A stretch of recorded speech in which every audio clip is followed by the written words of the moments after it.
रन्ध्रान् वेणुर्रदरसुधया पूरयन् गोपवृन्दैर्वृन्दारण्यं स्वपदरमणं प्राविशद्गीतकीर्तिः यं प्रव्रजन्तमनुपेतमपेतकृत्यं द्वैपायनो विरहकातरया जुहाव पुत्रेति तन्मयतया तरवोऽभिनेदुस्तं सर्वभूतहृदयं मुनिमानतोऽस्मि आज्ञानतिमिरान्धस्य ज्ञानाञ्जनशलाकया चक्षुरुन्मीलितं येन तस्मै श्रीगुरवे नमः।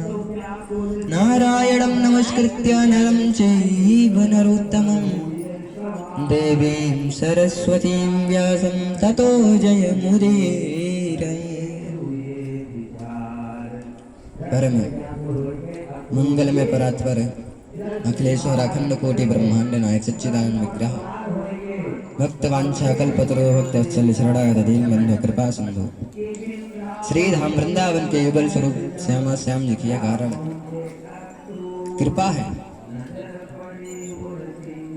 हम आज द्वितीय दिवस की कथा में को श्रवण कर रहे हैं।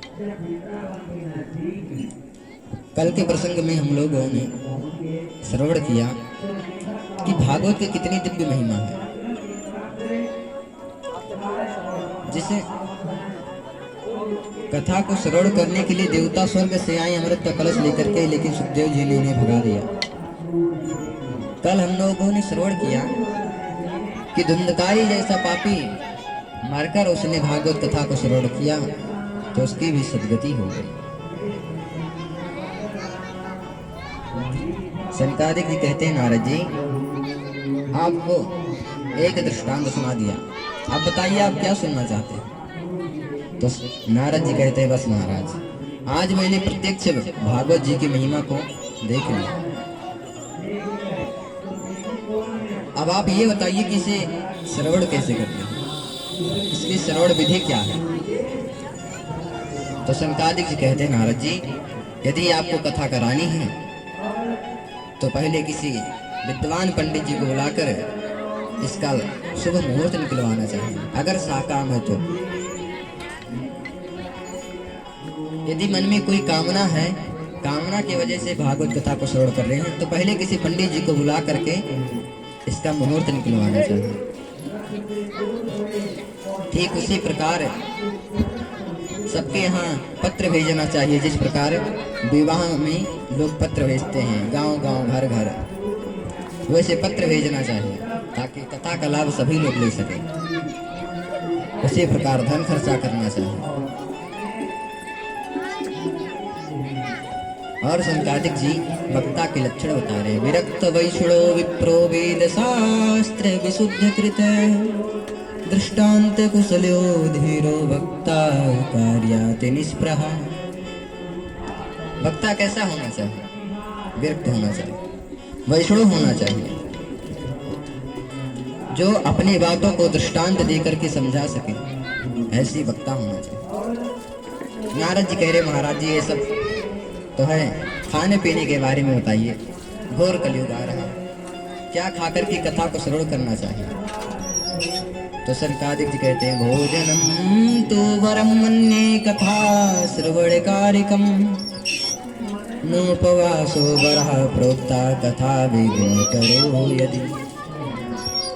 सनकादिक जी कह रहे हैं यदि श्रोता और वक्ता में सामर्थ्य तो 7 दिवसीय व्रत रह करके कथा कहनी और सुननी चाहिए। नारद जी ने बोला अगर ना रहे तो बोले कोई बात नहीं, फलाहार करके रहना से व्रत रहे फलाहार करें। बोले उससे भी ना रहे तो बोले एक समय भोजन कर सकते।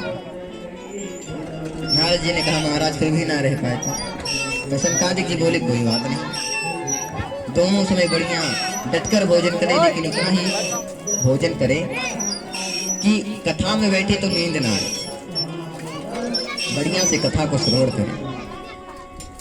ऐसा नहीं होना चाहिए कि बढ़िया भर पेट खाली कथा में आकर के बढ़िया मुंह ढक के सो रहे हैं, ऐसा नहीं है। यदि कथा में विघ्न आता है व्रत रहने से तो भोजन की अपेक्षा विशेष है। आप भोजन करके कथा को श्रवण कर सकते। इस प्रकार से श्रवण विधि बताए। ऐसे श्रवण विधि बताई रहते उसी समय तत्रा भवते भगवान व्यास पुत्रो व्यासात्मजो ज्ञान महाब्धि चंद्रमा कथा वसाने निज लाभ पूर्णा प्रेमड़ा पठन भागवतम शनै शनै। इस समय ऐसे कही रहे थे उसी समय सुखदेव जी महाराज वहां पर भागवत जी के श्लोकों का गान करते हुए आए और सभी लोगों ने सुखदेव जी को प्रणाम किया। सुखदेव जी ने भी थोड़ी महात्म्य की चर्चा की। उसके बाद में दिव्य भगवान नाम संकीर्तन हुआ। प्रहलाद अस्तालधारी तरल गति दया चोद्धवा कांस्यधारी वीणाधारी सुर ऋषि कुशलतया राग कर्तार्जुनो भूत इंद्रो वादि मृदंगम जय जय सुकरा कीर्तने ते कुमारः भाववक्ता सरसरचनया व्यास पुत्रो। दिव्य भगवान नाम संकीर्तन हुआ। उस संकीर्तन में प्रहलाद जी प्रकट होकर के ताली बजाने लगे।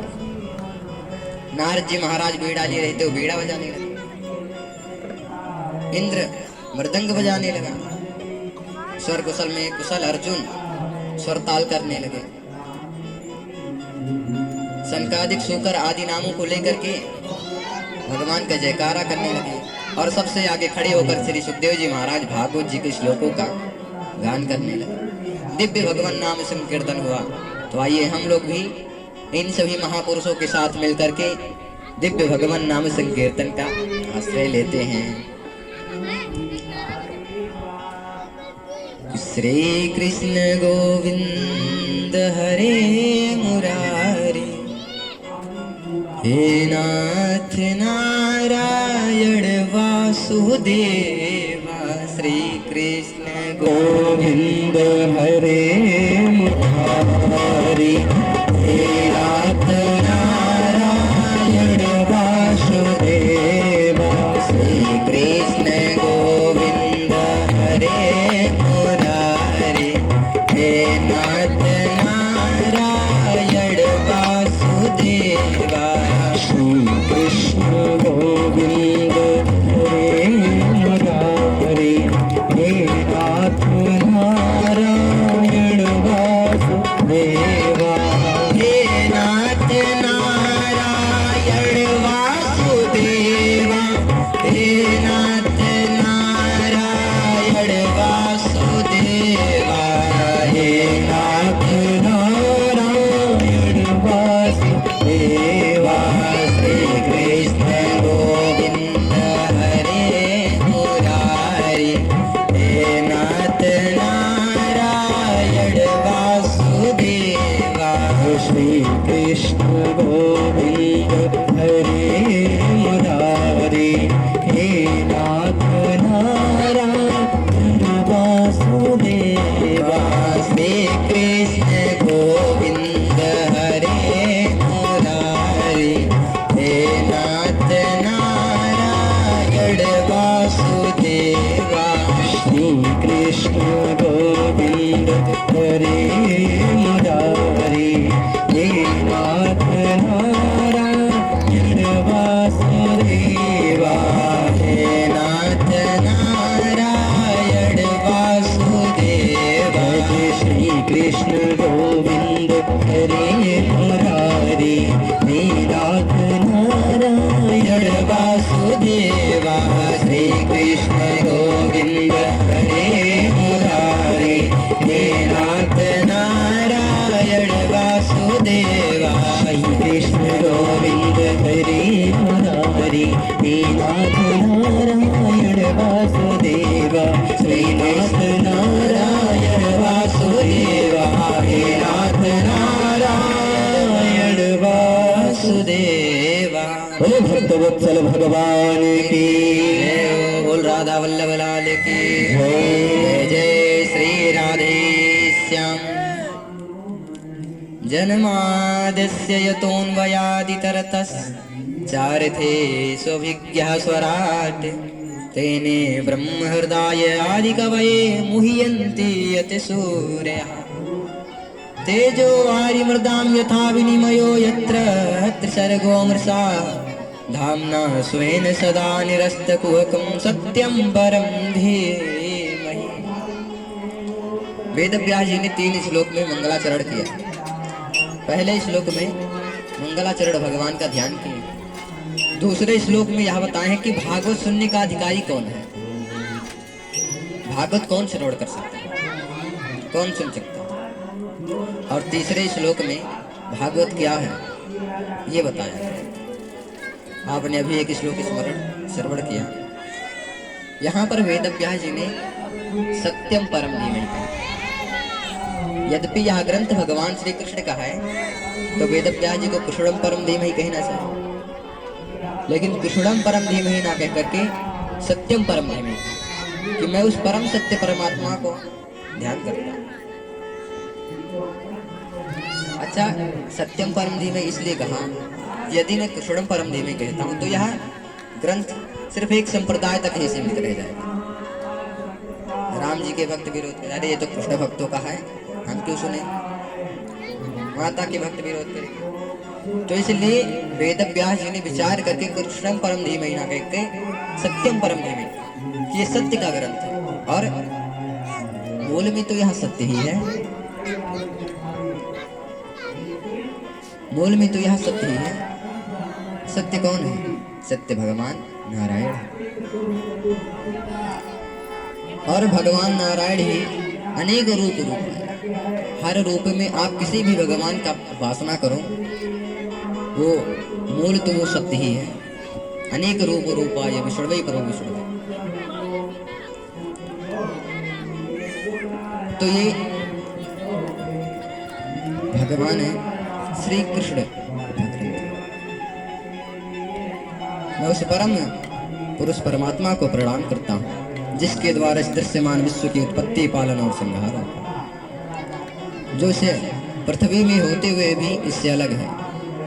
जैसे एक कमल का पुष्प जल में होते हुए भी जल से मुक्त रहता है, ठीक भगवान भी उसी प्रकार संसार से में होते हुए भी संसार से मुक्त रहते हैं। जिनके ये सारी परमाया स्वयं नाश नाचती है, ऐसे मायापति भगवान को हम प्रणाम करते हैं। जिन परमात्मा ने अपने सत्य संकल्प से ही ब्रह्मा जी के हृदय में वेदों का ज्ञान रख दिया, तो किसी ने पूछ लिया व्यास जी से, अरे बताओ व्यास जी कौन से ग्रंथ में लिखा हुआ कि भगवान ने ब्रह्मा जी को वेद पढ़ाया। तो व्यास जी कह रहे, नाना भैया, भगवान ने बैठकर गुरु चेले के जैसा वेद नहीं पढ़ाया। हृदय आदि कवय, हृदय यानी सत्य संकल्प। भगवान को कोई काम करना थोड़ी पड़ता है, वो तो सत्य संकल्प उन्होंने सोच लिया, तुरंत हो गया। तो उन्होंने अपने सत्य संकल्प से ही इस वेद रूपी ज्ञान को ब्रह्मा जी के हृदय में संचारित कर दिया। ऐसे परम पुरुष परमात्मा को हम प्रणाम करते हैं। सत्यम परम धीमहि धर्मः प्रोज्झित कैतवोत्र परमो निरमच्छराणां सतां वैद्यं वास्तवमत्र वस्तु शिवदं तापत्रयोन्मूलनम्। श्रीमद्भागवते महामुनिकृते किं वा परैरीश्वरः सद्यो हृद्यवरुध्यते त्रिकृतवेषु शुभीस्तक्षणात्। इस श्लोक में बताया गया कि भागवत श्रवण करने का अधिकारी कौन, सुनने का अधिकारी कौन। तो कौन अधिकारी हमारा? बोले कि जिसके अंदर का मच्छर मर गया। मच्छर और मच्छर दो होते हैं। मच्छर तो बाहर से काटता है, लेकिन मच्छर जो होता है वो अंदर से काटता है। जिसके अंदर राग द्वेष नहीं होता है, दूसरे को देख करके जलता नहीं है। आजकल क्या होता है कि पड़ोसी देखता कि अरे हमारे पड़ोसी वाले बहुत आगे बढ़ रहे हैं, अब तो भले ही मेरी सब कुछ चला जाए लेकिन मैं इसे बर्बाद करके ही छोड़ूंगा। तो उसे बर्बाद करने के पीछे अपना पूरा बर्बाद कर लेता है, लेकिन उसका कुछ नहीं होता। तो भागवत ये कहता है कि जिसके अंदर ये मच्छर नहीं है, वही भागवत श्रवण करने का अधिकारी है, वही भागवत श्रवण करने का अधिकारी। निगम कल्पतरोर्गलितं फलं सुखमुखादमृतद्रव संयुतं पिबत भागवतं रसमालयं मुहुरहो रसिका भुवि भावुकः। ये भागवत क्या है? कल्प वृक्ष का पका हुआ फल है।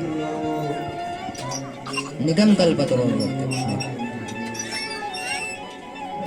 ये इतना मीठा है, इतना पका हुआ फल है कि कान की धोंदी संभालो और इसे पीते जाओ। तो किसी ने व्यास जी से पूछ लिया कि अरे व्यास जी, जब ये इतना पका हुआ है तब तो ऊपर से गिरा होगा, तो गिर कर फूट गया होगा। तो व्यास जी कह रहे अरे नाना भैया, ये ऊपर से गिरा नहीं है, ये तो डाली भी डाली नीचे आया।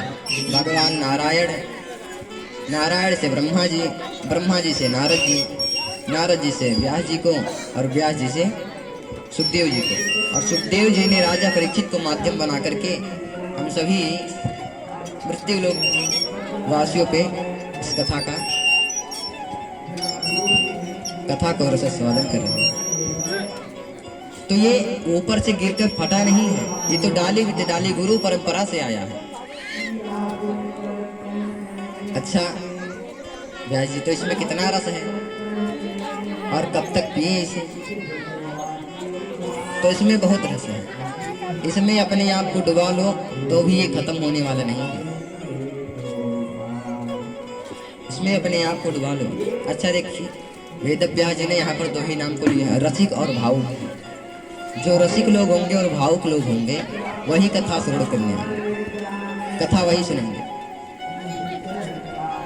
जैसे कि आप के घर कोई आया और उन्हें प्यास है नहीं, आप उन्हें पानी पिला रहे हैं, लोटे में पानी ले गए, तो वो पानी बाद में पिएंगे, पहले उसमें रसाय निकालेंगे। पानी कैसा है? नल का है कि कुएं का है? अरे नहीं महाराज, नल का है। अच्छा, लोटा धुले थे कि नहीं धुले थे? अरे धुलके लाए महाराज। अच्छा, किससे धुले थे? अरे सरफ से धुले थे। अच्छा अच्छा, ठीक है ठीक है, रख दो, बाद में पी लेंगे। तो वो पानी बाद में पीएंगे और 10 प्रश्न पहले ही कर देंगे। और वही एक लोटा जल है, कहीं सुनसान जगह पे मिल जाए, एकदम प्यासे हो और भले ही कुएं का पानी हो, उसे ले जाकर के उन्हें दो तो थोड़ा भी विचार नहीं करेंगे। ये नहीं पूछेंगे पानी कहाँ का है, लोटा धुले थे कि नहीं धुले थे, उस पानी को वो तुरंत ही पी लेंगे। तो जो रसिक और भावुक लोग होंगे वही कथा को श्रवण करना। इसलिए वेद व्यास जी ने ज्यादा माथापच्ची नहीं की। हे रसिको भावुको, रसिक और भावुक लोग को ही स्मरण किया कि जो रसिक होंगे और भावुक होंगे वही कथा को श्रवण करेंगे। ये वेद रूपी वृक्ष का पका हुआ फल है, इसे कान के धोनी संभालो और पीते जाओ पीते जाओ। ये 3 श्लोकों में व्यास जी ने मंगलाचरण किया। आगे नैमिषारण्य तीर्थ में श्री सूत जी महाराज व्यास आसन पे विराजमान है और शौनक आदि 88,000 ऋषियों ने 6 प्रश्न किए।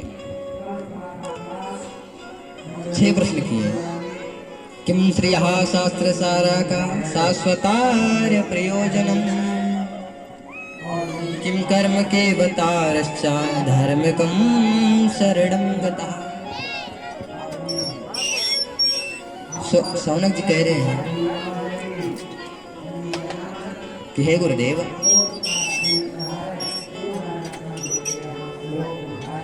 आप हमारे प्रश्नों का उत्तर दीजिए। 6 प्रश्न किए हैं। शौनक जी कह रहे हैं कि गुरुदेव, घोर कलयुग आ गया और मनुष्यों की आयु तो बहुत ही कम हो गई और शास्त्रों में अनेक बातें आई हैं, तो जीव क्या करे कि उसका कल्याण हो जाए? ये पहला प्रश्न है। और उन सभी शास्त्रों का सार क्या है? ये 2 प्रश्न है। तीसरा प्रश्न बोले कि हमने सुना कि भगवान अजन्मे हैं, भगवान अजन्मे हैं तो बार बार जन्म लेकर के जन्म क्यों लेते हैं? भगवान तो इतने शक्तिशाली है कि वहीं से बैठे बैठे सबको मार दे, तो बार बार भगवान अवतार क्यों लेते हैं? और अवतार लिए तो कुल कितने अवतार लिए, क्योंकि कोई 10 अवतार कहता है, कोई 22 अवतार कहता है। तो भगवान के कुल कितने अवतार हैं? और जब ये बताएंगे कितने अवतार हैं, तो भगवान ने कौन कौन सी लीला की ये भी बताइए। और भगवान ने जब लीला करके अपने धाम को चले गए, तो धर्म कम शरणम गतः, धर्म किसके शरण में गया? यही 6 प्रश्न पूछे, और इन्हीं 6 प्रश्नों का विस्तार से उत्तर पूरी भागवत जी में। इन्हीं 6 प्रश्नों का उत्तर पूरे भागवत जी में है। सूत जी कहते, ऋषियों, आपने लोक कल्याण के लिए बड़ी अच्छी प्रश्न किए, किंतु मैं आपके इन प्रश्नों का उत्तर देने से पहले अपने गुरुदेव का ध्यान करना चाहता हूँ। अच्छा, सूत जी महाराज के गुरु कौन है? श्री सुखदेव जी। और ये सुखदेव जी कौन है? ये राधा रानी के गोलोक धाम के प्रिय पक्षी थे, तोता थे। तो एक बार राधा रानी ने कहा कि सुख, तुम मृत्यु लोक में जाओ और वहां जा करके भागवत धर्म का प्रचार करो। तो सुखदेव जी ने मना कर दिया, तोते ने मना कर दिया। बोली, माता कि मैं नहीं जाऊंगा, अगर मैं जाऊंगा तो भगवान की माया मुझे पकड़ लेंगे। और सबसे बड़ी बात तो यह है माता कि मैं आपके चरणों के बिना रह नहीं पाऊंगा। तो राधा रानी ने कहा कि सुख, तुम जाओ, वहां तुम्हें भगवान की माया नहीं पकड़ेगी, तुम निरंतर हमारे चरणों का ध्यान करना। तो राधा रानी की आज्ञा पा करके वो सुख आया और हिमालय के सुकी के गर्भ में प्रवेश कर गया, एक अंडे के रूप में अवतीर्ण हुआ। लेकिन अब अंडा है तो उसमें से भी सुख ही निकलेगा, और भागवत धर्म का प्रचार करना है तो एक मनुष्य का शरीर चाहिए। मनुष्य का शरीर ही वह शरीर है जो सब काम कर सकता है। बड़े भाग्य मानुष तन पावा, सुरदुर्लभ सब ग्रंथ ही गावा। भगवान ने हमें मनुष्य शरीर दिया है, तो न जाने कितने जन्मों के पुण्योदय हुए होंगे जो हमें मनुष्य शरीर मिला है। और इस मनुष्य शरीर को हम ऐसे ही व्यर्थ जाने दे रहे हैं। अगर हम भगवान का भजन नहीं करते हैं, संध्या वंदन नहीं करते हैं, तो हम में और पशु में कोई अंतर नहीं है। हम में और पशु में कोई अंतर नहीं, बल्कि पशु का शरीर श्रेष्ठ माना जाएगा अगर हम भगवान का भजन नहीं करते हैं तो। क्योंकि जो मनुष्य होता है जीवन भर तो पाप करता है, दूसरों को रुलाता ही रहता है, और मरने के बाद भी वो सबको रुलाता है और 4 कंधे पर चल करके चला जाता है, लोग उन्हें फूंक देते हैं। लेकिन जो पशु होता है, पशु तो वफादार होता ही है, उसे मरने के बाद भी उसके चमड़े का काम आ जाता है। लोग उसके चमड़ों को निकाल लेते हैं और उसका काम करते हैं। तो इस हिसाब से देखें तो हमसे श्रेष्ठ तो पशु लोग जीते हैं, जो जीते में तो काम आते हैं, मरने के बाद भी काम आ जाते हैं। तो हम में और पशु में अंतर ही क्या है?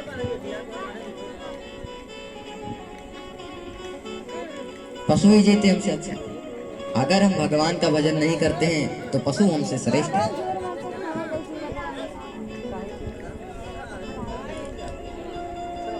तो ये 6 प्रश्न किए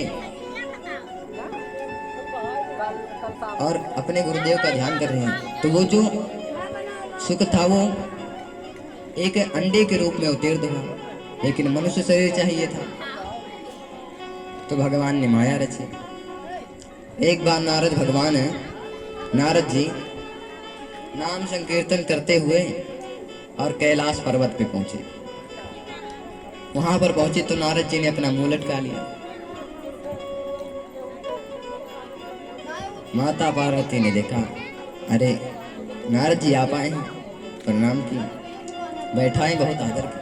बोले नारद जी आज आपका चेहरा उतरा हुआ क्यों है? तो नारद जी ने कहा माता क्या बताऊं, आजकल इन कलयुग के मनुष्यों को देख करके मेरा मन तो ऐसे ही हमेशा रहता है। लोग आपस में कहते हैं हम तुमसे बहुत प्रेम करते हैं ऊपरी मन से, और अंदर सब काला काला। और माता अब तो मुझे भोले बाबा पे भी शक होता।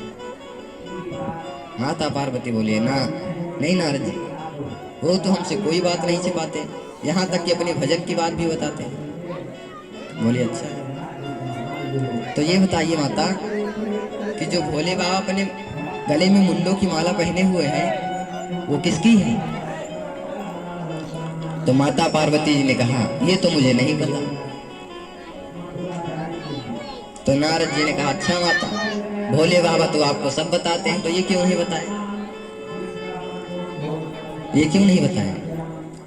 तो पार्वती जी ने कहा कि अरे नारद जी, ऐसी कई बातें होती हैं कि जब तक पत्नी ना पूछे तब तक पति को नहीं बताना चाहिए, और मैंने कभी पूछा ही नहीं तो बताए ही नहीं। नारद जी ने कहा ना ना माता, आप नाक रगड़ती रह जाएंगे तो भी नहीं बताएंगे ये बात, ये बड़े गूढ़ रहस्य की बात है। माता जी ने कहा अच्छा। नारद जी ने कहा हाँ, अगर आपको जानना है तो सुनिए, भोले बाबा जब आए हैं तो उनसे आप बात नहीं करिएगा, वो आपको मनाए तो नहीं मानिएगा, इधर से मनाए तो उधर मुंह कर लीजिएगा, उधर मनाए तो उधर मुंह कर लीजिएगा, जब तक हाथ ना जोड़े जब तक आप नहीं मानिएगा। और ऐसे नहीं पूछिएगा, पहले अपनी कसम ले लीजिएगा। इतना नारद जी कह करके नारद जी बीड़ा उठाए और गाते बजाते चले गए।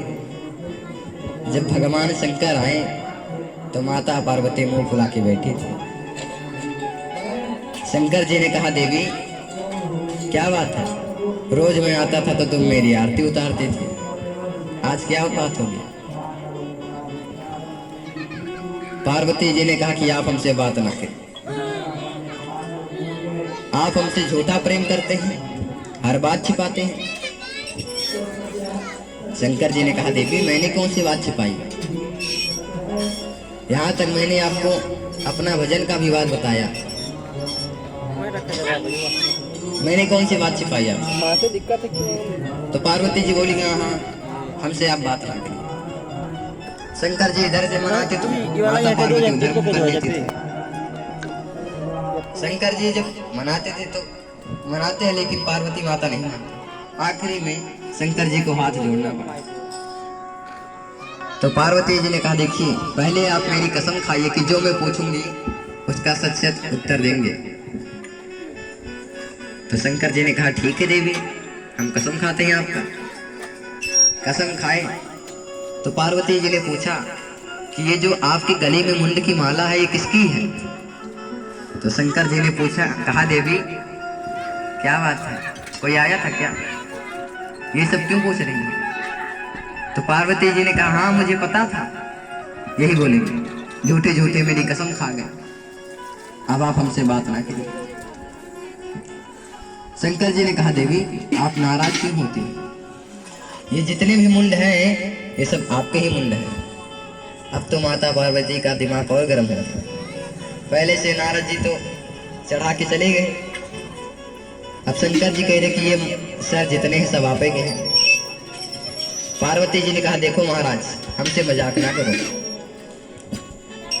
शंकर जी ने कहा देवी हम आपसे मजाक नहीं कर रहे हैं, यह बात सत्य है कि जितने भी मुंड हैं सब आपके ही हैं।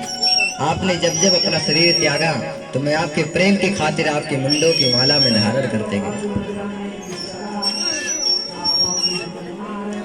माता सती पार्वती जी ने कहा कि अच्छा मैं इतनी बार मरती चली गई और आप ऐसे खड़े की खड़े ही रहे। आपने कौन सी अमर बूटी पी रखी है जो आप नहीं हुए? हम मरते चले गए आप जिंदा ही रहे। तो शंकर जी ने कहा हाँ देवी मैंने अमर कथा सुन रखी है इसलिए मैं नहीं मर। तो पार्वती जी ने कहा ये आप मेरे साथ छल की कि नहीं? आप अकेले अकेले अमर कथा सुन लिए तो आप तो मरे ही नहीं और हमें क्यों नहीं सुनाए? अब आप मुझे भी अमर कथा सुनाइए, अमर कथा सुनाइए। जब अमर कथा सुनने के लिए पार्वती जी ने कहा तो शंकर जी खुश हो गए। बोले ठीक है देवी, लेकिन ये अमर कथा ऐसे खुले में नहीं सुनाई जाती, कहीं गुफा में चलो। तो शंकर जी ने पार्वती जी को लेकर के उसी गुफा में आए हिमालय की। वहां पर शंकर जी पहुंचे तो अपना जोर से डमरू बजाए। डमरू बजाए तो यहाँ पे जितने भी पशु पक्षी जीव थे सब तो चले गए, लेकिन वो जो सुकी का अंडा था वो अंडा होने के कारण जा नहीं पाया, उड़ ही नहीं पाया तो जाएगा क्या, तो वो वहीं रह गया। शंकर जी ने चारों तरफ निगाह डाली तो कोई नहीं रहा। शंकर जी ने पत्थर लगा दिया। अब शंकर जी ने कहा देवी मैं कथा तो आपको सुनाऊंगा, लेकिन मुझे पता कैसे चलेगा कि आप कथा सुन रही हैं कि सो रही हैं। तो पार्वती जी ने कहा फिर क्या होना चाहिए महाराज। शंकर जी ने कहा देखो मैं कथा सुनाऊंगा लेकिन आपको हुक्का भरना पड़ेगा। अच्छा कोई कथा सुनाए और हुक्का भरे तो सुनाने वाले को भी अच्छा लगता है, सुनने वाले को भी। तो शंकर जी ने कहा कि मैं कथा तो सुनाऊंगा लेकिन आपको हुक्का भरना पड़ेगा। पार्वती जी ने कहा ठीक है महाराज। अब शंकर जी कथा सुनाते गए, पार्वती जी हुक्का भरती गई। कथा सुनाते गए और पार्वती जी हुक्का भरती गई। पार्वती जी कथा सुनते सुनते सो गई। अब वो जो सुख का अंडा था वो अमर कथा सुनते सुनते उसमें शक्ति आ गई थी। अब उसने देखा कि माता पार्वती तो हुक्का भरी नहीं रही है, तो कहीं शंकर जी कथा ना बंद कर दे। तो वो तोता आ करके और सती जी के पार्वती जी के बगल में बैठ करके हुक्का देना शुरू कर दिया। अच्छा हिमालय के तोते भी ऐसे ही होते हैं कि वैसे ही मनुष्यों के जैसे वो बोलते हैं, जैसे मनुष्य बोल रहे थे, जैसे ही पार्वती जी हुक्का भर रही थी वैसे ही तोता भी हुक्का उसी आवाज में देना शुरू कर दिया। अब शंकर जी कथा सुना रहे हैं और तोता हुक्का भर रहा। जब कथा पूरी हुई तो शंकर जी ने जोर से लगाया बोल भक्त वत्सल भगवान की जय। जोर से जयकारा लगाया तो पार्वती जी की नींद खुल गई। आगे क्या हुआ महाराज, आगे क्या हुआ, कथा पूरी हो गई, लेकिन मैं तो सो गई थी। शंकर जी ने कहा राम राम देवी, हम आपको कथा सुना रहे थे, आप सो गई थी, लेकिन हुक्का तो बराबर मिला। पार्वती जी ने कहा कि नहीं मैं तो सो गई थी। शंकर जी ने चारों तरफ निगाह डाला तो देखा एक छोटा सा सुक बैठा कथा सुना। शंकर जी बोले क्यों रे, तूने चुपके से कथा सुन ली? तो सुख बोला हाँ। क्यों, बोल नहीं सकता था? सुख बोला अगर बोल देता तो आप कथा बंद नहीं कर देते, तो चुपके से सुनेगा। हाँ, आज मैं तुझे नहीं छोड़ूंगा। शंकर जी त्रिशूल निकाले और उसे मारने के लिए दौड़े। छोटा सा सुख फड़फड़ाता हुआ और भागा। आगे आगे वो सुख है और पीछे पीछे शंकर जी। वो सुख भागते भागते व्यास जी की कुटिया पर पहुंच गया। इधर शंकर जी त्रिशूल लेकर के आ रहे हैं। व्यास जी ने देखा कि आज शंकर जी हमारे यहाँ आ रहे हैं। व्यास जी तो स्वागत करने लगे। वो सुख भागते भागते गया। उस समय माता बिटिका व्यास जी की पत्नी स्नान करके धूप का आनंद ले रही थी। उसी समय उन्हें जम्भाई आ गई। जम्भाई आई, मुंह खुला तो वो सुख मुख के द्वारा गर्भ में प्रवेश कर गया।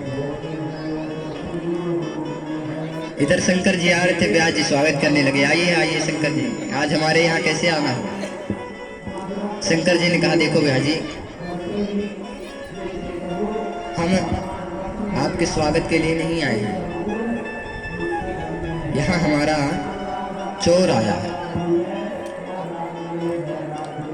चोर आया, आपका क्या चुरा लिया? कौन सा धन आपका था? शंकर जी ने कहा कि हमारा कोई धन नहीं था। वो चोर यहीं पर आया है, उसने चुपके से हमारी अमर कथा को सुन ली है। आज मैं उसे बिना मारे छोड़ूंगा नहीं। व्यास जी ने कहा, ना भोले बाबा, जैसा आपका नाम हो वैसा स्वभाव भी है। भोले बाबा नाम है तो आप बड़े भोले हैं। जरा बुद्धि को शांत करिए और सोचिए कि जिसने अमर कथा को सुन रखी है उसे कौन मार सकता है। और अगर आप मार ही देंगे तो अमर कथा की महिमा ही क्या रहेगी। जब व्यास जी ऐसे समझाए तो शंकर जी को बोध हो गया और वो पुनः कैलाश पर लौटा। वो सुख माता बिटका के गर्भ में प्रवेश कर गया और 12 वर्ष तक माता बिटका के गर्भ में रहा। जब माता बिटका को ज्यादा तकलीफ होने लगी तो व्यास जी ने कहा कि बेटा अब तुम बाहर आओ। तो अंदर से बोले सुखदेव जी कि नहीं, अगर मैं बाहर आऊंगा तो भगवान की माया मुझे पकड़ लेगी। अगर भगवान स्वयं आकर के ये कहे कि तुम्हें मेरी माया नहीं पकड़ेगी तो मैं बाहर आऊं। तो व्यास जी ने स्मरण किया, भगवान आए और भगवान ने आकर के उन्हें कहा कि बेटा तुम बाहर आओ, तुम्हें मेरी माया नहीं पकड़ेगी। तो भगवान के कहने पर सुखदेव जी महाराज 12 वर्ष के बाद अपने माता के गर्भ से बाहर आए और जन्म लेते ही यम प्रप्रजन्तमनुपेतमपेत कृत्यम द्वैपायनो विराकातरया जुहाव पुत्रेति तन्मयतया तरवोऽभिनेदोस् तं सर्वभूतहृदयं मुनिमानतोऽस्मि। जन्म लेते हुए वो जंगल की तरफ निकल दिए, क्योंकि भगवान ने उन्हें कहा ये कि तुम्हें मेरी माया नहीं पकड़ेगी। और माया क्या है? जीव जन्म लेता है तो उसके पीछे तुरंत माया लग जाती है। जीव जब वो गर्भ में रहता है जीव, तो उसे अनेकों जन्मों के याद रहता है कि हाँ मैंने इस जन्म में वो किया, उस जन्म में वो किया। उसे बहुत कष्ट मिलता है तो भगवान से यही कहता कि प्रभु बस मुझे एक बार बाहर निकाल दो, मैं बाहर निकल के बस आपका भजन करूंगा और कुछ नहीं करूंगा। लेकिन जब इतनी विनती करता है तो भगवान उसे बाहर निकाल देते हैं, चलो भैया एक बार और देता हूं तुझे। लेकिन बाहर निकलता है तो फिर से वही सब, माया फिर से उसे घेर लेती है। जैसे जैसे बड़ा होता जाता है धीरे धीरे माया में लपेटता जाता है।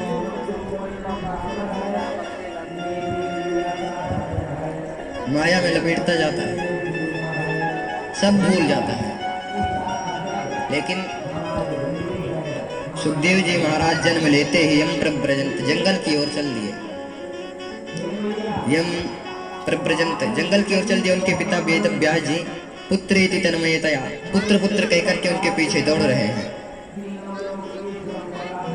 कह रहे हैं पुत्र रुक जाओ रुक जाओ। लेकिन सुखदेव जी पीछे मुड़कर नहीं देखे, चलते जा रहे चलते जा रहे। जंगल में पहुंचे तो सुखदेव जी की तरफ से वृक्षों ने आवाज दिया कि अरे व्यास जी हमारे पुत्र भी हैं, फल पुष्प भी हमारे पुत्र हैं, हम तो उनके लिए इतना नहीं रोते जितना आप चिंतित हो रहे हैं, उन्हें जाने दो। वृक्षों ने ऐसा आवाज दिया तो वेद व्यास जी को सब बोध हो और वो अपने आश्रम को लौटाए। बोल श्री सुखदेव जी महाराज की। सूर्य जी कहते हैं सोन को, तुमने लोक कल्याण के लिए बड़े अच्छे प्रश्न पूछे। आपने पूछे हैं कि जीव की आत्मशुद्धि कैसे, आत्मशुद्धि कैसे। तो सवै पुंसां परो धर्मो यतो भक्ति रधोच्छजे अहेतुक्या प्रतिहिता यत्मा संप्रसीदति। जीव की आत्मशुद्धि के बस एक ही साधन है और वो है कि भगवान का भक्ति करे, भगवान का होकर के भगवान के भक्तों का भक्ति करे।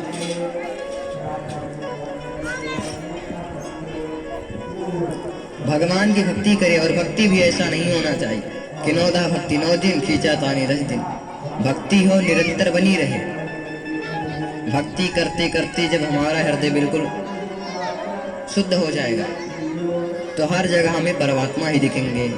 हरि व्यापक सर्वत्र समाना, हरि व्यापक सर्वत्र समाना, हरि व्यापक सर्वत्र समाना, हरि व्यापक सर्वत्र समाना, हरि व्यापक सर्वत्र समाना, हरि व्यापक सर्वत्र समाना, प्रेम प्रगट महिमय जाना, प्रेम प्रगट महिमय जाना, प्रेम प्रगट महिमय जाना, प्रेम प्रगट महिमय जाना, प्रेम प्रगट महिमय जाना। जब भक्ति करते करते हमारा हृदय बिल्कुल शुद्ध हो जाएगा तो सर्वत्र हमें परमात्मा का ही दर्शन हो। हर जगह भगवान का ही दर्शन हो, उस परम तत्व का दर्शन हो। वदन्ति तत्तत्त्वविदस्तत्त्वं यज्ञानमदवयं ब्रह्मेति परमात्मेति भगवानेति शब्दै। ज्ञानी लोग उसे ब्रह्म कहते हैं, योगी परमात्मा कहते हैं और भक्त भगवान कहते हैं। भगवान एक ही है लेकिन अनेक लोग अनेक नामों से पुकारते हैं। वही परमात्मा निर्गुण निराकार परमात्मा ही अपने भक्तों के प्रेम में बंध करके भगवान के भक्तों के प्रेम के खातिर सगुण साकार रूप में प्रकट हो जाते हैं। निर्गुण और सगुण में कोई अंतर नहीं है। भगवान तो ऐसे कण कण में विराजमान है, लेकिन जब भक्त उसे दिल से पुकारता है, भक्त जब संकट में फंसता है और प्रभु को बुलाता है तो प्रभु खींचे चले जाते हैं।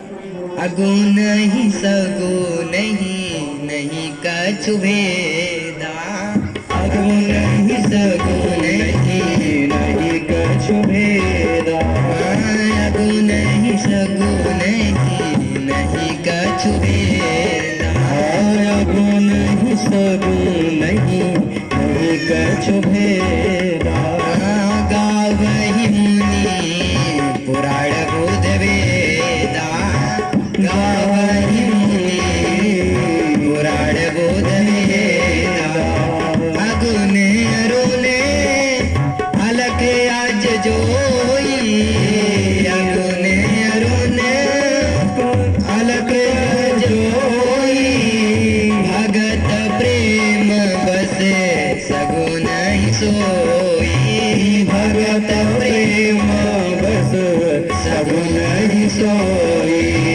भगत प्रेम बस सगुण ही सोई।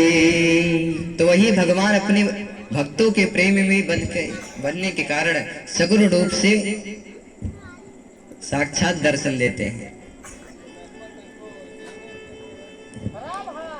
उसी परमात्मा के उस तत्व को जानने की जिज्ञासा करें। तस्मादेकेन मनसा भगवान सात्वतां पतिः श्रोतव्या कीर्तितव्यश्च स्मरचिज्यता नित्यम्। यदि उस परमात्मा को जानना है तो परमात्मा की कथा को श्रवण करना पड़ेगा। उनकी कथा को श्रवण करें, उनके नाम अमृत को करें, नित्य प्रति उनका पूजन करिए। पूजन करिए, जब पूजन करते करते हृदय बिल्कुल शुद्ध हो जाएगा, हृदय की सारी ग्रंथियां नष्ट हो जाएंगे तो विद्यते हृदयं ग्रंथिश्चिद्यन्ते सर्व संशयः क्षीयन्ते चास्य कर्माणि दृष्टं खात्वा मुनीश्वर। हृदय की सारी ग्रंथि नष्ट हो जाएंगी हृदय की जब सारी ग्रंथि नष्ट हो जाएंगी तो परमात्मा नित्य प्रति दर्शन देंगे। भगवान के अनेक रूप हैं। भगवान ने अनेक रूप लेकर के और भगवान अपने भक्तों की रक्षा की। भगवान ने पूरा 24 अवतार ग्रहण किया है। पहला अवतार है भगवान का सनक सनंदन सनातन सनत कुमार, जिन्होंने अखंड ब्रह्मचारी का पालन किया। बोल सनकादिक जी महाराज की जय। दूसरा अवतार भगवान ने 12 अवतार का धारण किया और हिरण्याक्ष का उद्धार किया। तीसरे रूप में भगवान नारद जी के रूप में आए। चौथा नर नारायण, पांचवा कपिल देव, छठवा दत्तात्रेय, सातवां यज्ञ नारायण, आठवां ऋषभ देव, नौवां पृथु, 10वां मत्स्य और 11वां कच्छप, 12वां धन्वंतरी, 13वां मोहिनी, 14वां नरसिंह और 15वां में नरसिंह भगवान, 16वें में परशुराम, 17वें में वेदव्यास। जिन वेदव्यास जी ने इतने सारे पुराणों को लिखा, वेदों का भाग किया। चार एक ही पहले ऋग्वेद ही था, लेकिन वेदव्यास जी ने उसी एक ऋग्वेद का 4 भाग कर दिया, वही 4 वेद हो गए। जिन वेदव्यास जी ने इतने सारे पुराणों को लिखा, महाभारत जैसे ग्रंथों को लिखा, ऐसे वेदव्यास जी भगवान के 17वें अवतार हैं। 18वें अवतार में भगवान श्री राम हैं। बोले श्री रामचंद्र भगवान की। 19वें में बलराम जी आए और 20वें में कृष्ण। बोले कृष्णचंद्र भगवान की। 21वें में बुद्ध और 22वां अवतार हुआ नहीं होगा। कलयुग के अंत में विष्णुवेश पंडित जी के घर भगवान कली अवतार धारण करके आए। अभी तो कलयुग का प्रथम चरण चल रहा है। जब कलयुग का चौथा चरण चलेगा, कलयुग एकदम सर पर नाचेगा, चारों तरफ अधर्म ही अधर्म होगा, तब भगवान कली अवतार धारण करके आएंगे और कलयुग का अंत करेंगे।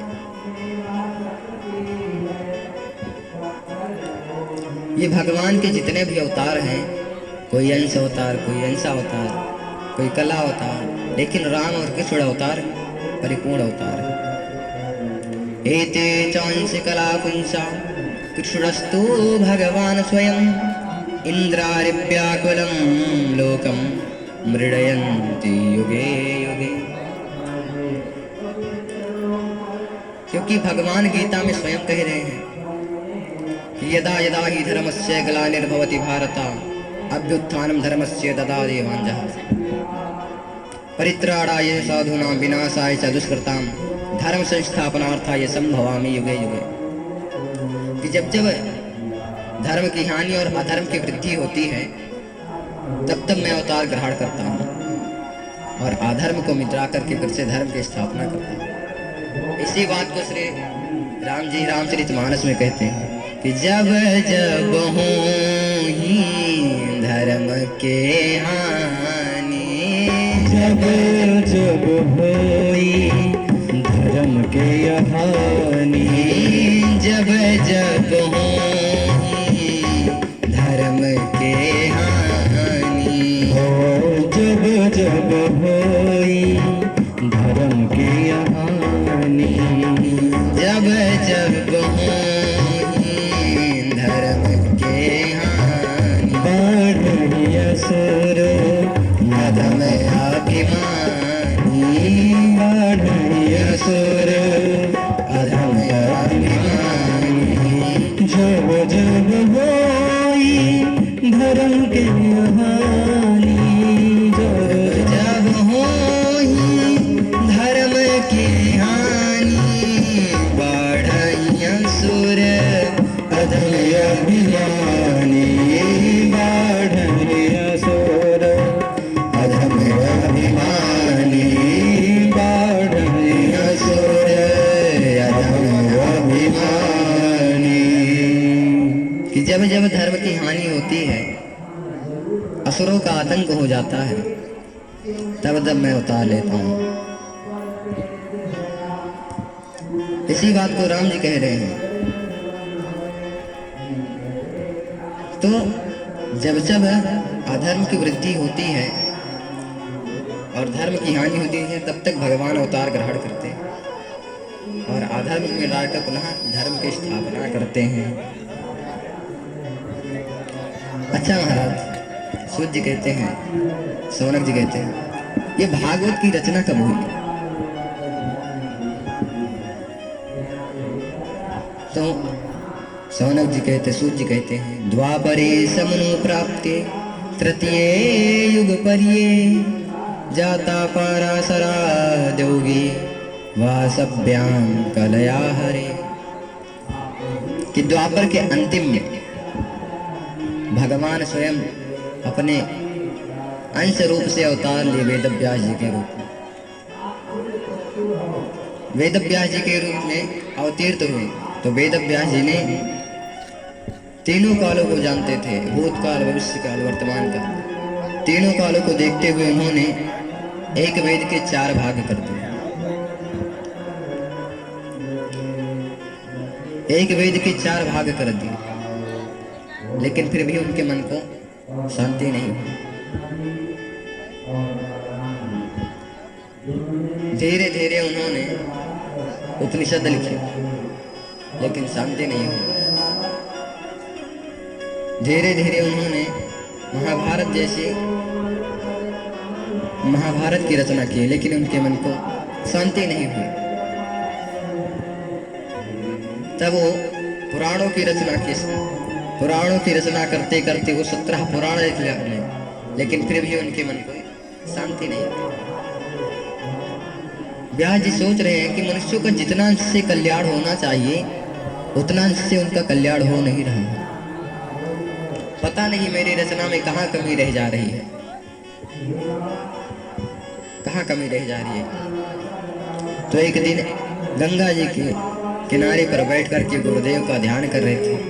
उसी समय नारद जी महाराज बीड़ा बजाते हुए और भगवान नाम संकीर्तन कर रहे हैं, करते हुए आए, श्रीमन्नारायण नारायण नारायण भजमन नारायण नारायण नारायण श्रीमन्नारायण नारायण नारायण श्रीमन्नारायण नारायण नारायण श्रीमन्नारायण नारायण नारायण श्रीमन्नारायण नारायण नारायण भजमन नारायण नारायण नारायण भजमन नारायण नारायण नारायण श्रीमन्नारायण नारायण नारायण जमी नारायण ब्रह्म नारायण विष्णु नारायण लक्ष्मी नारायण नारायण नारायण श्रीमन नारायण नारायण नारायण श्रीमन नारायण नारायण नारायण भजमन नारायण नारायण नारायण लक्ष्मी नारायण नारायण नारायण गाओ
जी महाराज वीणा बजाते हुए आए। नारद जी ने आए, व्यास जी ने उनका स्वागत किया, पूजन किया, वंदन किया। नारद जी ने कहा, पाराशर्य महाभागा भवतः कच्चिदात्मनः परितुष्यति शारीरात्मा मानसैव वा। नारद जी ने कहा, पराशर नंदन व्यास जी, आपका शरीर स्वस्थ तो है ना, तबीयत पानी बढ़िया है ना? आपने ये जो महाभारत की रचना की है ये बड़ा ही दिव्य है। व्यास जी ने कहा, गुरुदेव इसी बात की तो चिंता मुझे भी है कि मैंने इतना सारा पुराणों की रचना की, लेकिन फिर भी मेरे मन को संतोष नहीं मिला। पता नहीं मेरे रचना में कहाँ कमी हो रही है जो मुझे संतोष नहीं मिल रहा है। आप ही बताइए कि हमारी रचना में कहाँ कमी हो रही है। नारद जी ने कहा कि व्यास जी, आपने रचना तो बड़ी दिव्य की है, लेकिन उन रचना में जो मेन है उसे आपने संक्षिप्त में कर दिया। आपने भगवान की कथा को तो संक्षिप्त में कर दिया, जिसे संत लोग सुनते ही नहीं। भगवान की ही कथाओं को संत लोग सुनते हैं। आपने ज्ञान की बात तो बहुत कर दी, लेकिन भगवान के भक्ति के बारे में, ज्ञान वैराग्य के बारे में तो आपने संक्षिप्त कर दिया। वेद व्यास जी, आप श्रीमद् भागवत महापुराण की रचना करें। वेद व्यास जी ने कहा कि मैं करूं, पर किस आधार पे करूं? कोई आधार भी तो होना चाहिए। नारद जी ने कहा, हम देते हैं ना आपको आधार। देखो, मैं पूर्व जन्म में एक दासी पुत्र था। अहम पुरातीत भवे भवम मुने दास्यास्तु कस्याश्चन वेदवादीनां निरूपितो बालकैव योगिनां शुश्रूषणे प्रविश्य विच्छजाम। मैं पूर्व जन्म में एक वेद पाठी ब्राह्मण के दासी पुत्र था। एक दिन हमारे गांव में कुछ संत लोग पधारे।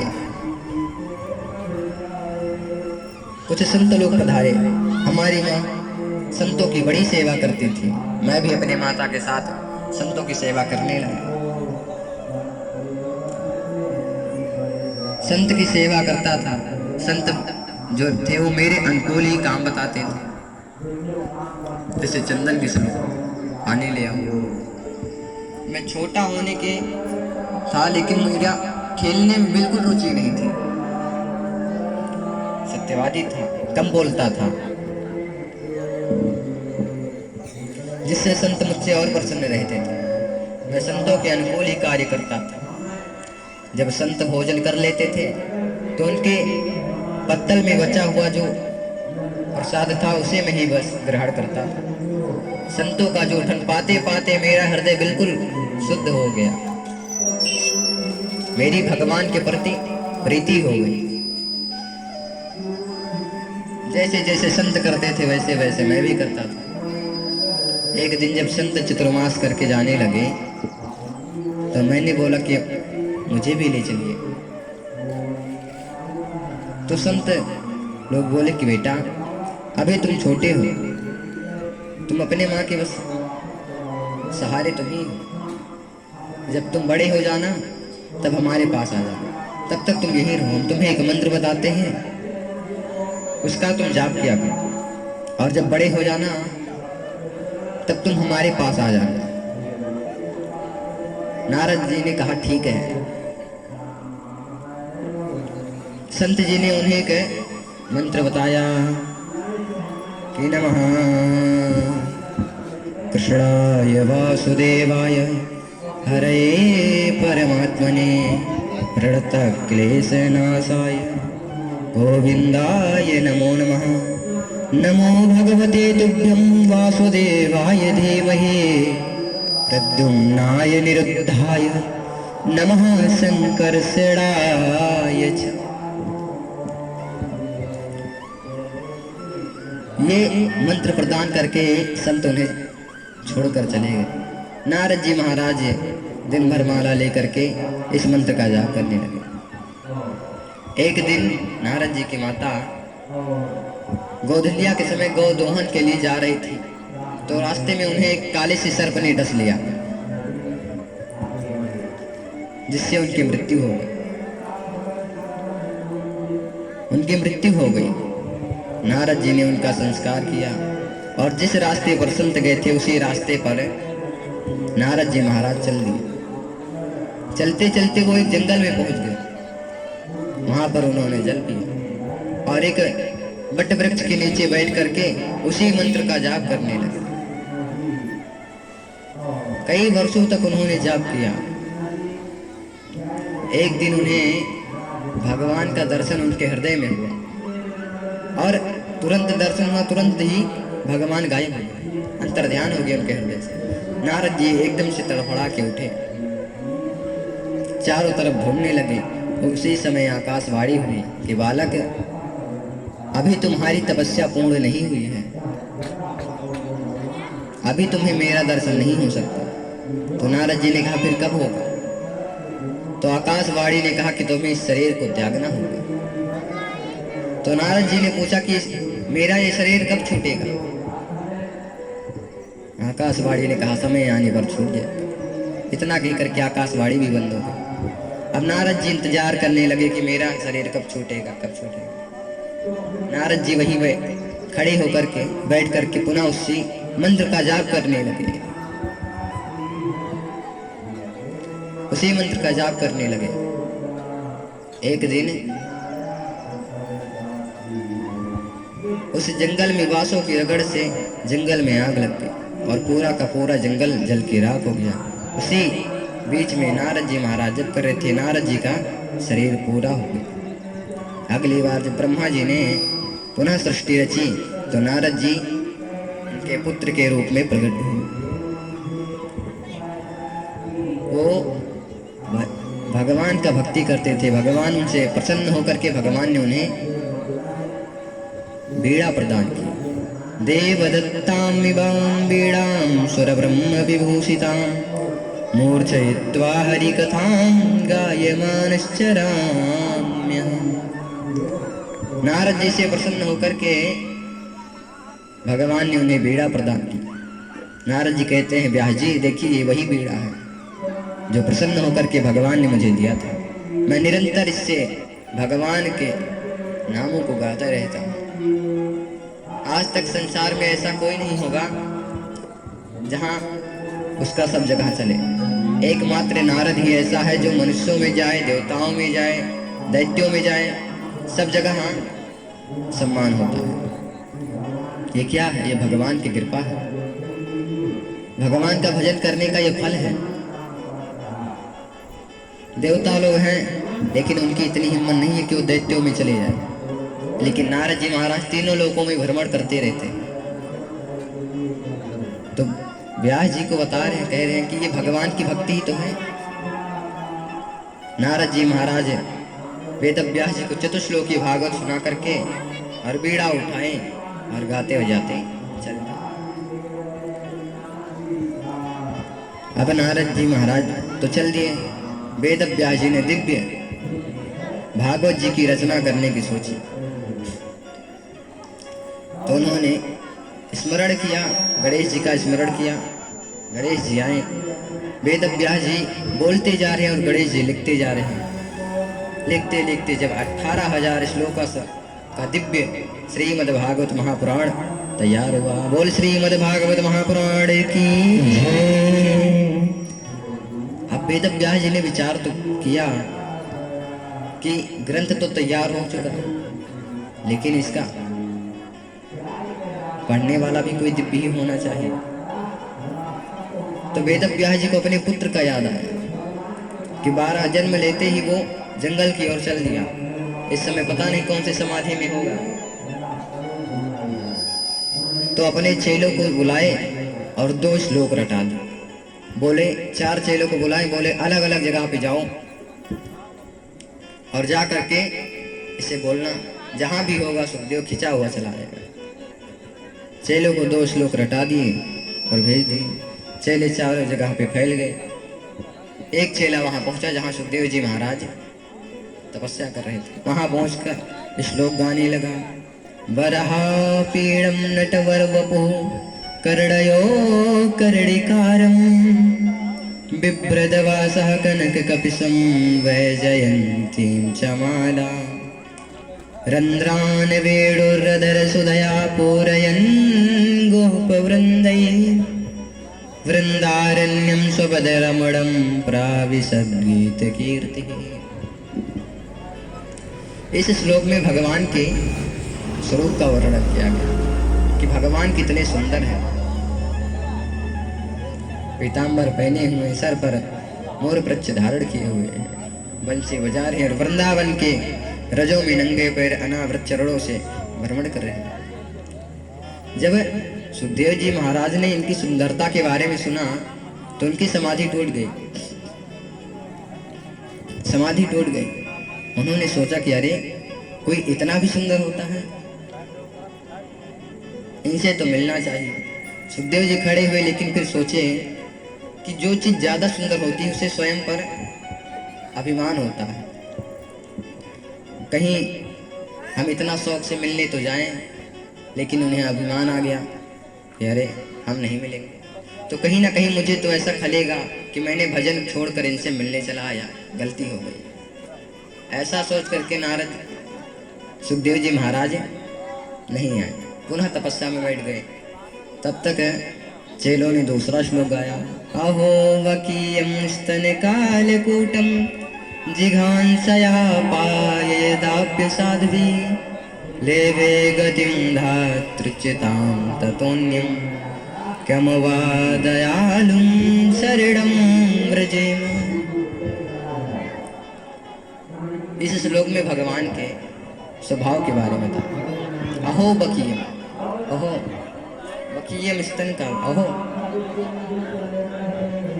कि जो पूतना अपने स्तरों में कालकूट विष लगा करके भगवान को मारने के लिए आई थी, भगवान ने उसे भी माता की गति प्रदान कर दी। भला ऐसा भगवान से बढ़कर दूसरा दयालु कौन होगा? इसी बात को शंकर जी कहते हैं कि देवी ऐसे भगवान से बढ़कर और दूसरा दयालु कौन होगा? कहते हैं सुनहु उमा ते लोग अभागे, सुनहु उमा ते लोग अभागे, सुनहु उमा ते लोग अभागे, सुनहु उमा ते लोग अभागे, सुनहु उमा ते लोग अभागे, सुनहु उमा ते लोग अभागे, हरित जीवों विषय अनुरागे, हरित जीवों विषय अनुरागे, हरित जीवों विषय अनुरागे। शंकर जी कहते हैं कि वो लोग कितने अभागे हैं जो ऐसे परम कृपालु भगवान का आश्रय छोड़ करके आजकल के जीव बुरी संगतों में फंसे हुए हैं। इनसे बड़ा मूर्ख और कौन हो सकता है? ऐसा स्वभाव तो बस भगवान का ही है। इनसे बढ़कर दयालु और कौन हो सकता है? कोई नहीं। श्री रामचरितमानस में भी यही कहते हैं, ऐसा स्वभाव कहूँ सुनहु न देखा तहीं खगेश रघुपति समय लिखा। ऐसा स्वभाव तो बस राम जी का ही हो सकता है और किसी का नहीं। तो जैसे ही सुखदेव जी महाराज ने भगवान की दयालुता के बारे में सुने तो खिंचे हुए चले आए, चेलों के पास आए, बोले भैया बड़े प्यारे प्यारे श्लोक हैं, और गाइए और गाइए। चेलों ने कहा बस हमें बस इतना ही पता है, अगर ऐसे आपको चाहिए तो चलिए हमारे गुरुदेव के पास, ऐसे 18,000 श्लोक हैं। अच्छा चलिए। चेले लोग सुखदेव जी को लेकर के आए। सुखदेव जी महाराज ने वेद व्यास जी को प्रणाम किया। व्यास जी ने उन्हें हृदय से लगाया, बोला पुत्र तेरे लिए ही तो ये ग्रंथ तैयार किया। सुखदेव जी को अध्ययन कराए वेद व्यास जी। ऐसे सुखदेव जी महाराज ने कथा को श्रवण किया। तभी सौनक जी महाराज प्रश्न कर दिए कि गुरुदेव, राजा परीक्षित के ऊपर ऐसा कौन सा संकट आ गया था कि वो अपना सर्वस्व त्याग करके गंगा के नदी पर आ करके कथा को श्रवण किया? उनके ऊपर ऐसी कौन सी विपत्ति आई थी?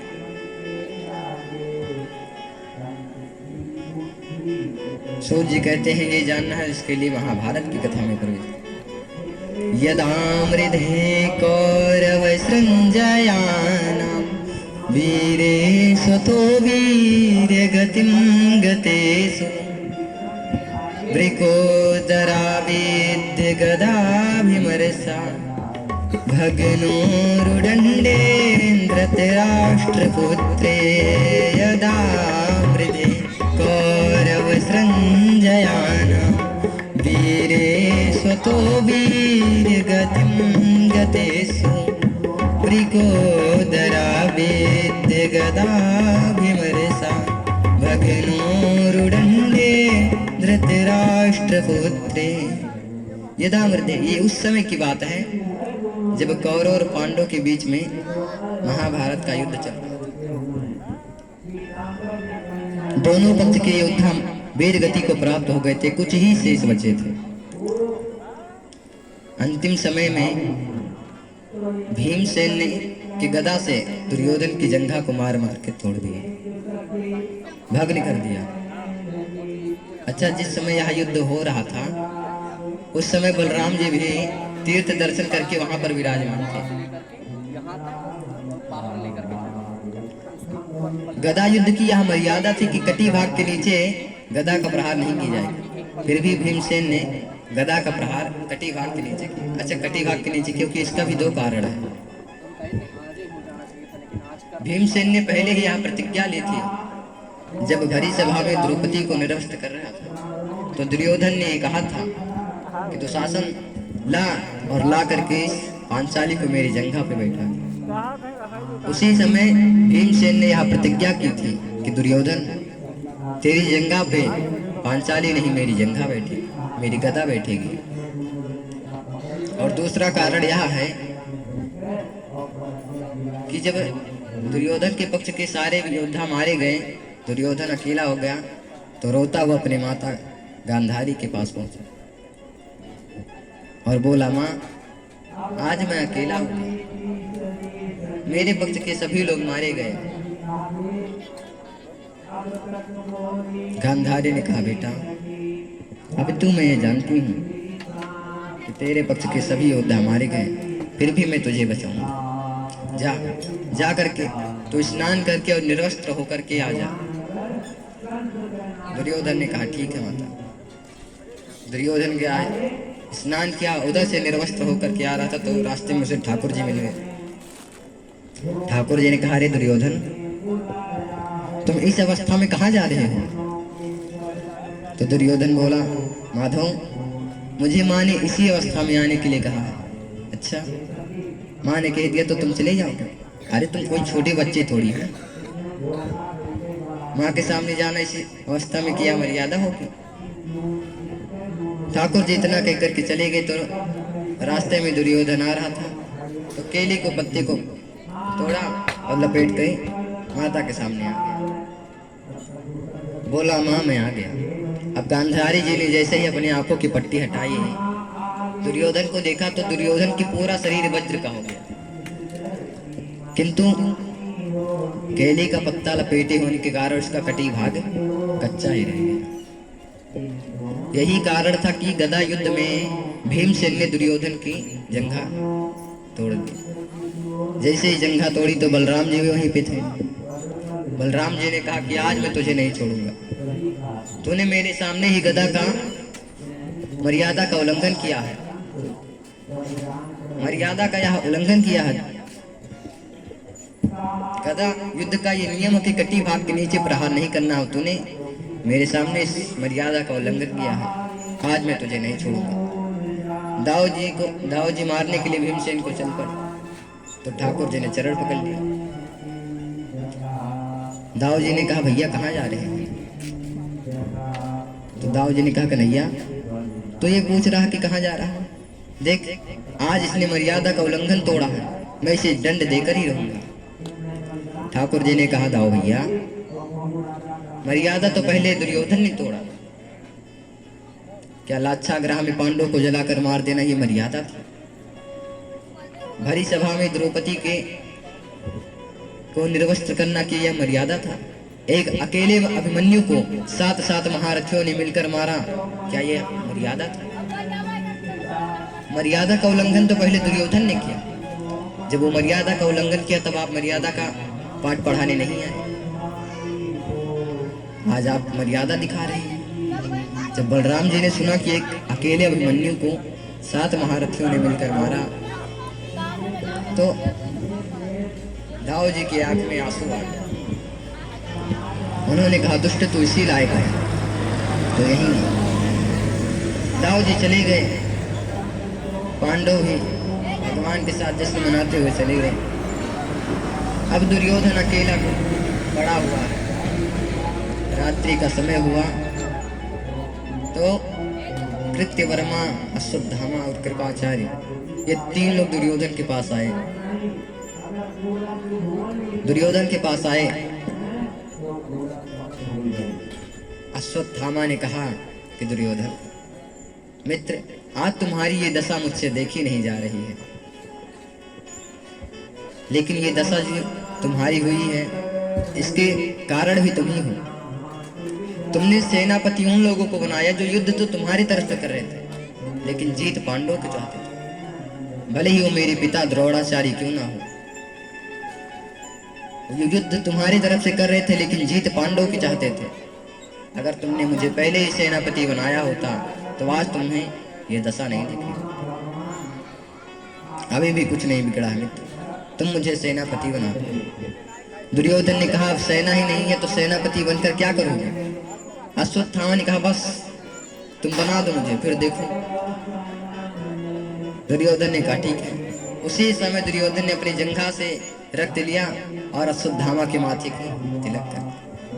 अब तनिक विचार करिए कि जिस ब्राह्मण का तिलक अक्षत पुष्प चंदन से होता है, आज उसका तिलक एक अधर्मी के रक्त से हुआ तो उसकी बुद्धि कब तक पवित्र रहेगी? अश्वत्थामा ने पूछा कि मित्र, तुम्हारी आखिरी इच्छा क्या है? दुर्योधन ने कहा, बस मेरी एक ही इच्छा। मेरे 100 भाई थे और 100 में से एक भी नहीं बचे। अब वो पांडव 5 भाई थे, 5 में से एक भी नहीं मरा। बस मुझे तू इतना खबर दे दे कि एक मारा गया तो मेरे दिल को बड़ी तसल्ली मिलेगी। तो मुझे बस इतना खबर दे। अश्वत्थामा ने कहा, ठीक है। अश्वत्थामा पांडव को मारने के लिए चल पड़ा, लेकिन रास्ते में सोचा कि पांडव को युद्ध में हराना तो बहुत कठिन है। तो वो एक वट वृक्ष के नीचे बैठ करके सोचने लगा कि कैसे मारूं, कैसे मारूं। तो उसी समय उसने एक दृश्य देखा कि कुछ उल्लू को रात में बहुत दिखता है और कौवे लोग को कुछ नहीं। तो कुछ उल्लू कौवे की ठोड़ मार रहे थे, तो उसने उल्लू का न्याय लिया, उल्लू को गुरु बनाया और सोचा कि पांडवों को तो युद्ध में हराया नहीं जा सकता, रात में ही इनका काम करता। तो पांडवों को मारने के लिए रात में चल दिया। अच्छा, पांडव सो रहे थे, ठाकुर जी ने उन्हें जगाया, उठो उठो, आज यहाँ ना सो, चलो। ठाकुर जी उन्हें लेकर के चले गए, लेकिन पांडव के 5 पुत्र, 5 पांडव के 5 पुत्र, एक एक सबके उसी सोने से को देख करके आकर के 5 पुत्र सो गए। अश्वत्थामा रात्रि के समय शिविर में घुसा और 5 पुत्रों के सिर को काट लिया। पांडव समझ करके 5 पुत्रों का सिर काट लिया पांडवों के, और भागा भागा वहां से दुर्योधन के पास आया। दुर्योधन से बोला, मित्र देख, तूने कहा था किसी एक की मरने की, किसी एक को मार दे, मैंने देख 5 की 5 को मार दिया। अब तो दुर्योधन बड़ा प्रसन्न हुआ। दुर्योधन ने कहा, ला इनमें से जो भीम का सिर हो वो मुझे दे दे, मैं उसके सिर को दबाना चाहता हूँ, क्योंकि इसने अकेले ही मेरे 100 भाइयों को मारा है। इसने अकेले ही मेरे 100 भाइयों को मारा है। ला, इनमें से जो भीम का सिर हो मुझे दे दे। तो जो भीम के पुत्र का सिर था, सुरसेन का बड़ा सर, क्योंकि भीम का सर बड़ा है तो उसके पुत्र का भी सिर बड़ा था, तो बड़ा वाला सिर निकाल के दिया। दुर्योधन ने दबाया तो बड़ी आसानी से फूट गया। दुर्योधन ने कहा, मित्र, ये भीम का सिर नहीं हो सकता, क्योंकि जब मैं गदा से उसके सिर पे प्रहार करता था तो उसके सर से चिंगारी निकलती थी, उसका सर इतना आसानी से फूट जाए, ये नहीं हो सकता। और सभी सिरों को देखा तो पता चला ये पांडव नहीं, पांडव पुत्र, ये पांडव पुत्र हैं। अब तो दुर्योधन ऐसे जीते जीते मर गया। बोला, भागे, तूने क्या कर दिया? अभी तक ये तो था, कोई नहीं बचा, कम से कम ये पानी तो देते, जल तो देते। तूने इन्हें मारकर मेरे वंश में किसी को पानी देने के लायक भी नहीं छोड़ा। उसी समय दुर्योधन की मृत्यु हो गई, क्योंकि दुर्योधन को एक श्राप लगा था। ये जब छोटा था तो सभी ऋषि मुनियों का सामान ले जाता और नदी में फेंक देता, और फेंक कर बड़े जोर से हंसता, हंसकर ताली बजाता था। और जब ऋषि लोग इसे डांट देते थे तो ये रोने लगता था। भीष्म पितामह के पास जाता था, उन्हें बुला कर लाता था, देखो पितामह, पितामह देखो ये हमें डांट रहे हैं। रोने लगता था। तो ऋषियों ने इसे श्राप दे दिया कि अरे तू पहले खुशी मनाता है और फिर रोने लगता है। जा, मैं तुझे श्राप देता हूँ कि अगर तूने हंसा रोया एक साथ ही किया, उसी समय तेरी एक मृत्यु हो जाएगी। उसे ये श्राप लगा था। दुर्योधन बचपन से ही दुष्ट था। आज दुर्योधन ने जब सुना कि पांडव मारे गए तो बड़ा प्रसन्न हुआ, लेकिन जब देखा कि ये पांडव नहीं, पांडव पुत्र हैं, तो बड़ा दुख हुआ। इसी हर्ष और सुख के संधि में उसकी मृत्यु हो गई। अब तो दुर्योधन भागा, सोचा कि अब पांडव मुझे छोड़ेंगे नहीं, तो भागा। इधर माता द्रौपदी जब शिविर में आई तो माता शिशूनां निधनं सुतानां निशम्य घोरं परिताप्यमाना तदारुरध्वा स्वकलाकुलाच्छे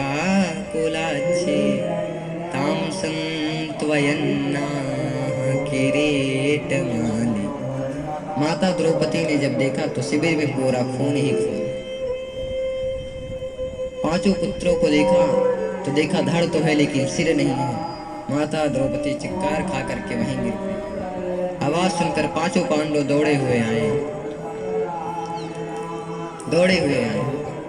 सभी पांडवों ने शिविर से खून को लथपथ देखा। सभी लोग की मूर्छा होने लगी।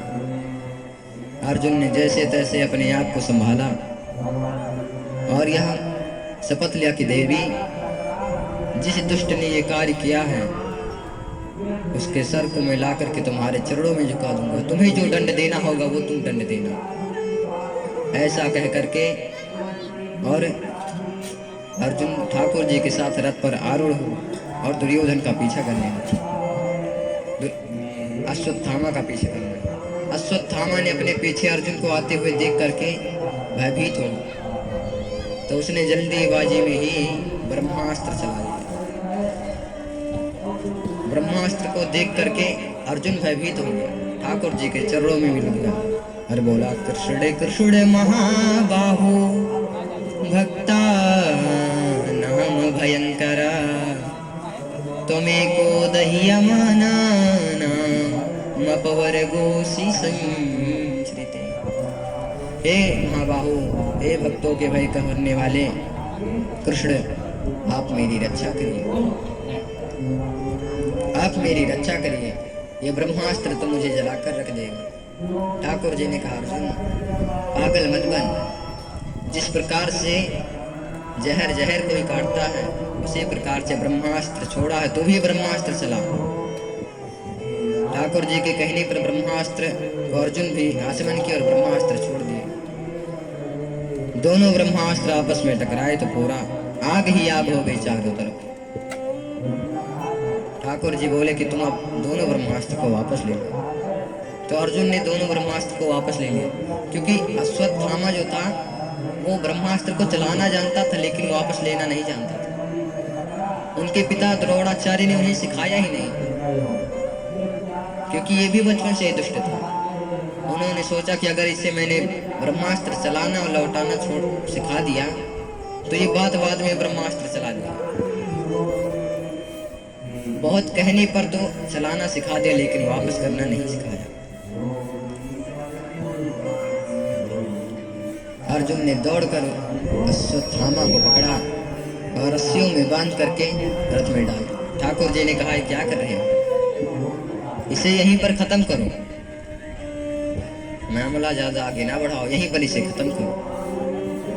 अर्जुन ने कहा, माधव इसे मारूंगा लेकिन द्रौपदी के सामने, ताकि उसके भी जीव को थोड़ा ठंडक मिले। उसके 5 पुत्रों को मारे इसलिए मारा, मारूंगा लेकिन उसके सामने। ठाकुर जी ने कहा, ठीक है, जैसी तुम्हारी इच्छा, जैसी तुम्हारी इच्छा। अर्जुन उसे पकड़ के लाए और द्रौपदी के सामने खड़ा कर दिया। पशुओं की तरह अश्वत्थामा बंधा हुआ है। माता द्रौपदी ने देखा अश्वत्थामा को। अश्वत्थामा इतना नीच कर्म किया हुआ कि उसका सर भी नीचे है। द्रौपदी ने देखा तो गुरु उन्हें प्रणाम के अपने हाथों से जा करके खोले। अर्जुन ने टोका भी कि देवी ये क्या कर रही हो, इसने तुम्हारे 5 पुत्रों को मारा है, वध किया है, तुम इसे प्रणाम कर रही हो। द्रौपदी बोली,